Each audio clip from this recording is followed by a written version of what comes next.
নমস্কার বন্ধুরা, আমি একটি দুর্দান্ত রেসিপি নিয়ে চলে এসেছি। ইলিশ মাছ ভাপা অনেকে অনেক রকমভাবে করে থাকেন, আমি একটু অন্যভাবে করেছি। আপনারা দেখতে থাকুন, করে খেয়ে দেখবেন, খুব ভালো লাগবে।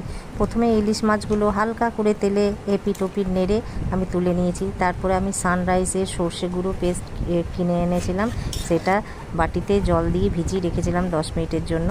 সেই সর্ষে পেস্টটা দিয়ে তারপরে আমি পরিমাণ মতো নুন, হলুদ, কাঁচা লঙ্কা বাটা দিয়েছি, কিন্তু কাঁচা লঙ্কা বাটা না দিলে টেস্টি হবে না, ঝাল হবে না।